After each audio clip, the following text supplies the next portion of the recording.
Hello friends, so welcome to my channel where we talk about evidence and we try to bust the myths associated with human body, be it female body or male body. So today what we are going to talk about is a Reddit thread which was compiled by BuzzFeed, and here a lady asked that women on Reddit, what is the funniest misconception a man had about women that he probably still believes to be true? And here are some of the funny misconceptions the males had about the females. So first one was, a grown-ass man told me that a period is actually an accumulation of all the dirty things that accumulate monthly in a woman's body, and that a men are clean so they don't have periods. What? Now that one is really funny to think that men are clean and women are dirty. So why do the females get period? The females get period because by nature it is designed that she would carry a baby in her uterus, and that is why every month the hormones of the body prepare the uterus in such a manner that the inner lining of the uterus gets thickened to provide nourishment to the baby if in case there is an implantation. When there is no implantation, then nature sheds off the inner lining of the uterus, which comes off in the form of the period, and then start the next cycle when lady again has a thickened endometrium and that is shed off again. So there is nothing dirty about it. This is just female physiology. Number 2, my ex legitimately thought I could control the sex of the baby via a certain position during conception or by eating certain foods. Coincidentally, my previous video was on how to have a male child, and that is where I talked about the misconception people have that if you have a particular position or if you eat a particular food, that will help in deciding the gender of the baby. That is not true. There's a 50% chance that you will have a girl or a boy unless you go for IVF, pre-implantation genetic testing, which is not legal in countries like India and Australia. If it is legal in your country, you can just explore the option, but I don't think it is a good idea or a wise idea to fiddle with the ways of the nature, because nature punishes when you try to disagree with nature or disobey the nature. That is my personal thought. A male classmate who sat down behind me kept whispering my name, so I turned around and asked him what he needed. He said he had a really important question but didn't want to seem stupid.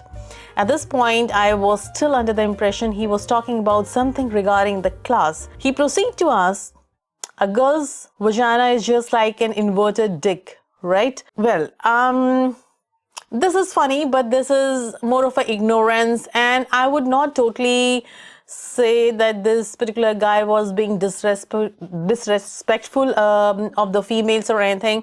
It is just that he was not aware what it looks like, and it was a natural curiosity. And that is why it is important in today's time to teach about reproductive health in the school, etc., so that people know about it more clearly than just make wild guess and talk about it in hush-hush tone. In today's time, of course, one can log in online, and there are so many good and reliable sites where you can actually see what the genital organs of the male or the female look like, rather than keep on guessing. My male friend told me that I don't necessarily know what blood looks like, and that when period blood gets soaked up by a pad or a tampon, it's no longer visible and loses the blood color, which is therefore the pads are always white and dry.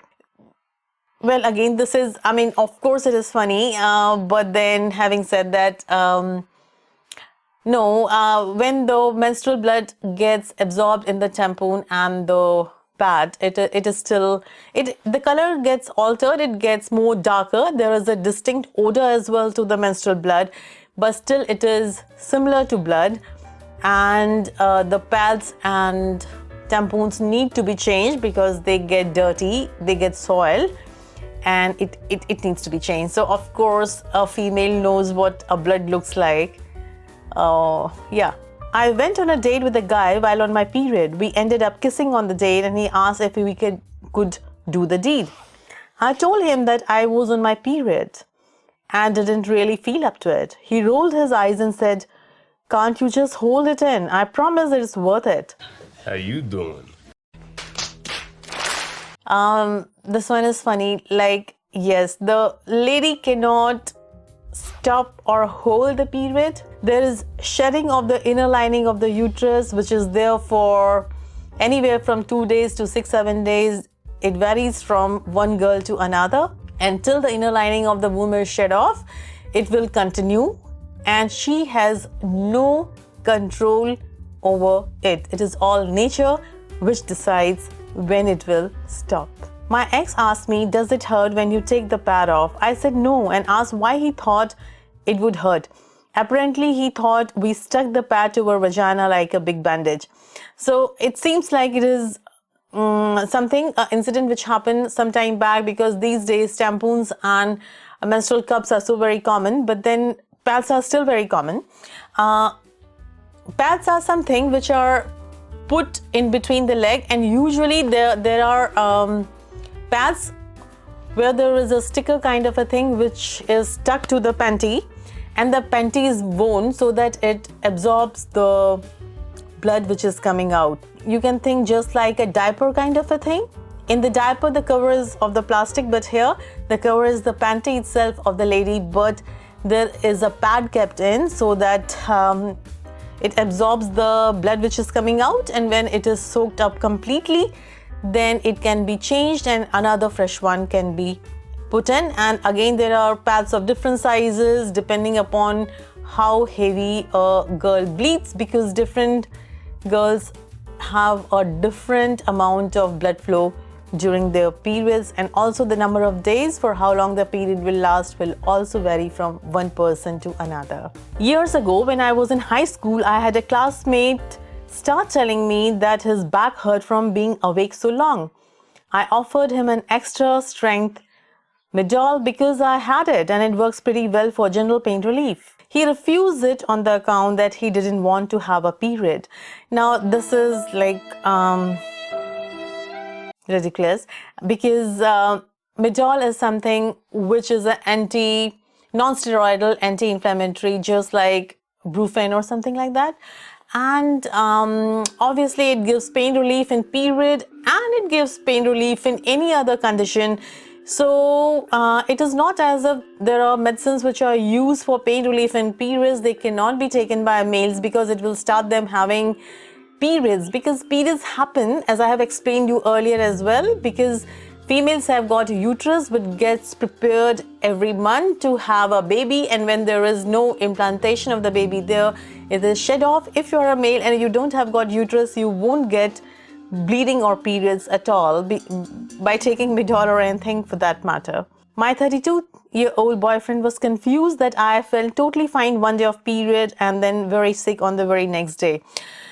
Right, so if somebody has period, a female, one can feel fine one day, one can feel miserable next day, one can feel fine next day and then feel miserable another day, or it can be fine all the 4-5 days, or they can be miserable all the 5-6 days. It varies. So it is not as if that if somebody has got period, she has to be miserable or she will be fine. It varies from person to person, and it also varies from one day to another. So don't assume that every single day the female will be cranky or not cranky on her period day. It varies. It simply varies. I once argued with a guy who kept saying that women aren't into porn for the porn part but for the story, and we aren't turned on by sex or naked bodies at all. So well, it is not so.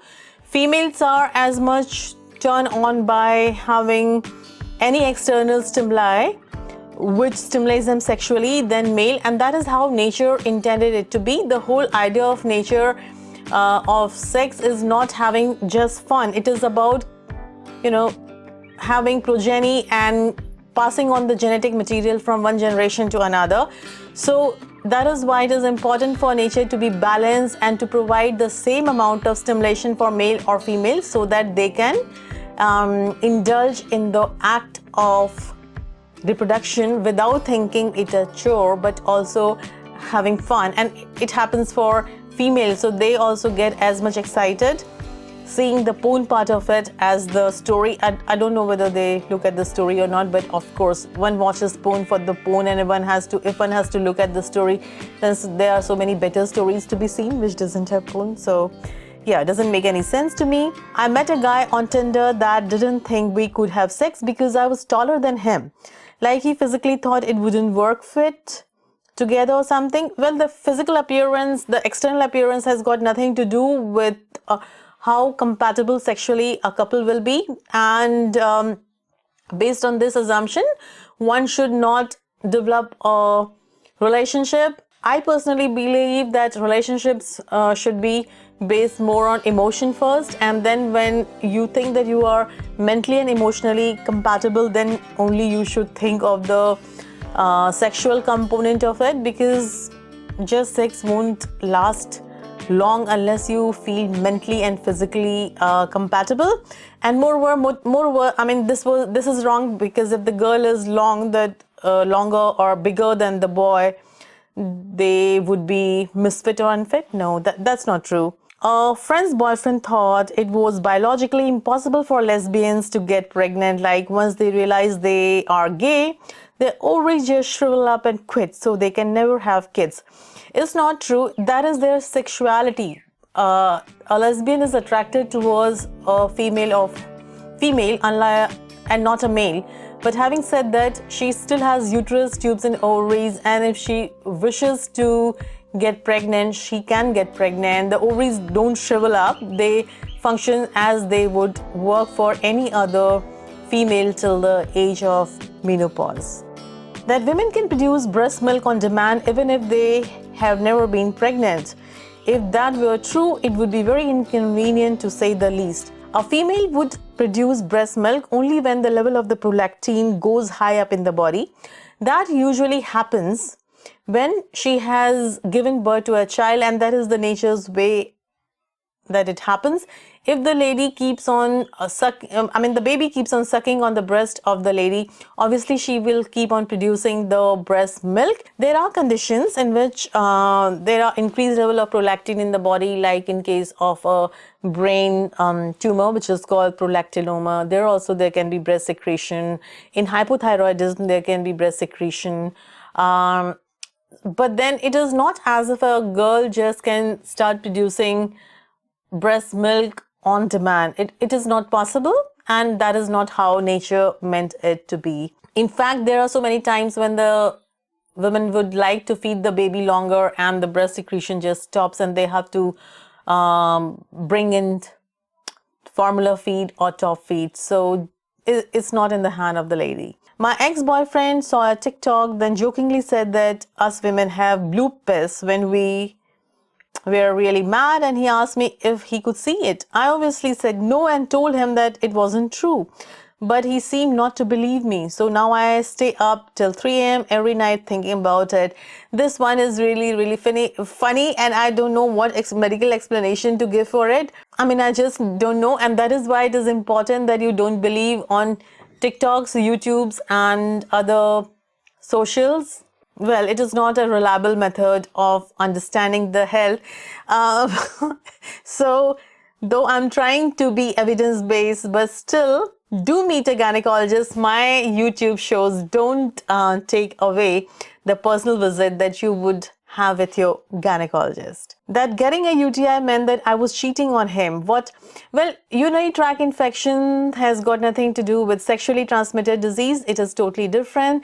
One can have UTI if one is drinking less water, one has sex but is not passing urine after having sex. That is for females, or she's holding the urine for a very long period of time. All that can lead to UTIs, and it's not a sexually transmitted disease, so just forget it. That an intact hymen means you are a virgin, and a tone broken one means you are not. Well, there are times when a lady gets her hymen tone when she's involved in sexual activity, but also so many times when she's involved in physical activity like sports and all. While there are ladies who have got tough hymen and even after having intercourse, the hymen is still intact. So presence or absence of hymen doesn't necessarily prove that somebody has had sex or not in past. And these were some of the long list of misunderstanding and funny comments the ladies had faced from their male friends. The whole idea of this particular show is to just talk about them more openly so that we understand the physiology better related to the reproductive system. And if you have any queries or doubts or any feedback, do feel free to share here in the comment section. Till we meet next time, have a great week ahead. Bye-bye.